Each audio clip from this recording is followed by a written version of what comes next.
Assalamualaikum warahmatullahi wabarakatuh. Bismillahirrahmanirrahim. Alhamdulillahi wa kafa, wassalatu wassalamu ala sayyidina Muhammadinil Mustafa wa ala alihi wa sahbihi ahli sidqi wa tuqa, amma ba'd. Hadratul muhtaramin, para kiai, para alim, para sepuh bin sepuh, para ustadz, para santri, hadirin wal hadirat, jamaah haji yang dimuliakan oleh Allah Subhanahu wa taala, duyufur rahman, tamu-tamu Allah Subhanahu wa taala. Kali ini saya akan membahas tentang keutamaan orang tawaf, fadilahnya orang tawaf. Dalam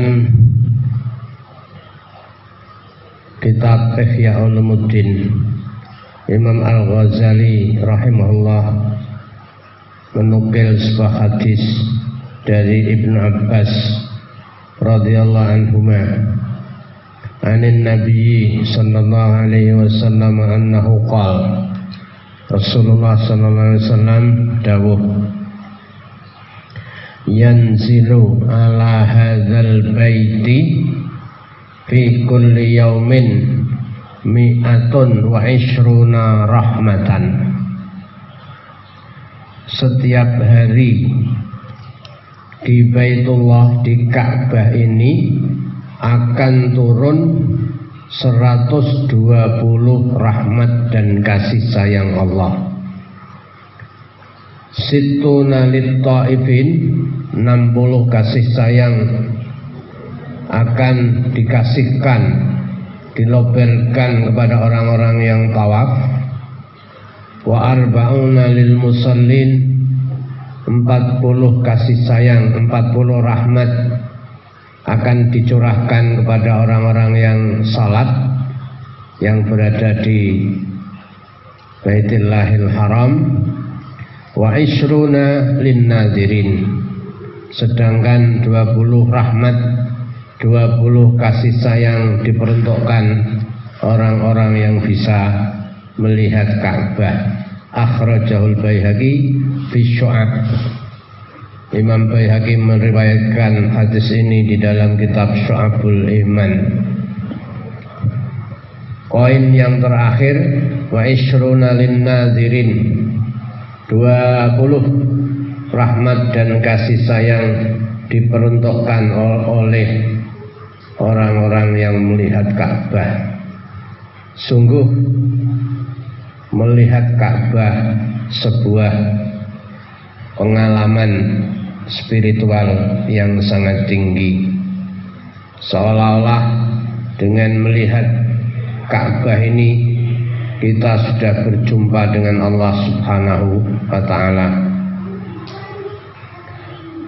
Dengan demikian, melihat Ka'bah itu termasuk pahala, mendatangkan pahala di sisi Allah Subhanahu wa ta'ala. Inilah keutamaan orang yang tawaf.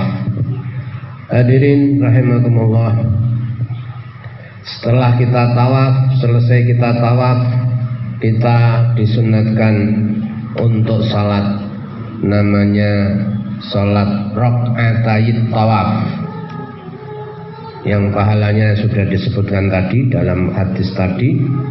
Bisa dilakukan, kesunahannya bisa dilakukan di belakang makam Ibrahim.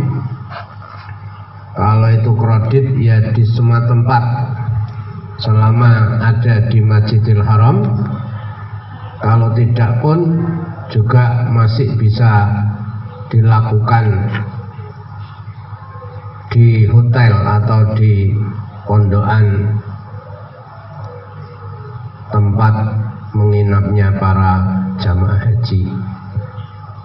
Setelah itu selesai salat, kita berdoa sebentar. Yang inti doanya, mudah-mudahan tawafnya diterima, amal ibadahnya diterima di sisi Allah, manasik dan hajinya diterima di sisi Allah Subhanahu wa taala, lalu disunatkan meminum air zam-zam. Kesunatannya ya meminum air zam-zam sampai istilah Jawanya itu sampai kelempokan, sampai penuh dalam perut. Setelah itu masih disunahkan untuk menuju Hajar Aswad, karena Hajar Aswad itu mempunyai keutamaan tersendiri, mempunyai keistimewaan yang sangat khas. Di antaranya yang pertama, kita disyariatkan untuk mencium Hajar Aswad. Kalau tidak bisa ya cukup dengan menyalami. Kalau tidak cukup dengan melambaikan tangan, Bismillah, Allahu Akbar, lalu kita cium tangan itu. Yang kedua, bahwa Hajar Aswad ini tempat yang paling mulia. Dari situlah Hajar Aswad dulunya pondasi utama pertama dipancangkan ketika Nabiullah Ibrahim memulai membangun Ka'bah. Ya di situ di tempat yang ada Hajar Aswadnya. Wa idh yarfa'u Ibrahimul qawa'ida minal baiti wa Ismail. Kekhasan yang ketiga, bahwa di Hajar Aswad itu tempat dimulainya tawaf. Jadi kalau kita memulai tawaf ya harus berada di pojok Ka'bah yang ada Hajar Aswadnya itu, dan di sana sudah ada garis atau pilar, istilahnya lampu hijau. Kalau malam terlihat lampu hijau. Sampai sana kita memulai tawaf. Yang keempat, siapa yang menyalaminya maka seakan-akan dia itu menyalami tangan Allah Subhanahu wa ta'ala. Seolah-olah kalau kita imajinerkan, sampai di sana kita menyalami Hajar Aswad seolah-olah kita berjabat tangan dengan Allah. Di sana ada komitmen, ada biat, kita berjanji untuk melaksanakan apa yang diperintahkannya. Kita berjanji untuk menjadi Muslim yang taat, Muslim yang baik di sisi Allah dan di sisi masyarakat secara umum. Yang kelima, dahulu kala batu yang berupa Hajar Aswad itu dulunya memancarkan cahaya yang terang benderang, seolah-olah seperti lampu yang mengeluarkan sinar yang terang benderang. Tetapi terus Allah Subhanahu wa ta'ala menghapus dan memadamkan sinar itu. Dulu pernah terjadi seperti itu. Yang keenam, bahwa Hajar Aswad itu menjadi saksi. Menjadi saksi besok dari kiamat bahwa si fulan ini sudah sampai di Ka'bah. Si fulan ini sudah melakukan ibadah haji, sudah menyalami bahkan mencium Hajar Aswad. Dari situ maka terus Allah memberikan keistimewaan bahwa Hajar Aswad itu bisa memberikan syafaat dan diterima syafaatnya. Dalam bahasa Arabnya syafi'un musyafa'. Disinilah bahwa motivasi orang seolah-olah kalau tidak mencium Hajar Aswad itu kurang afdol. dari keterangan ini adalah syafi'un musaffa. Hajar Aswadnya akan memberikan syafaat dan syafaatnya diterima di sisi Allah Subhanahu wa taala. Yang terakhir, Bapak Ibu rahimakumullah, bahwa al-hajaru yaminullah fil ardi. Di bumi ini Hajar Aswad itu kedudukannya setara dengan tangan Allah. Dalam hadis, al-hajaru hajar aswad itu yaminullah, tangan Allah di muka bumi.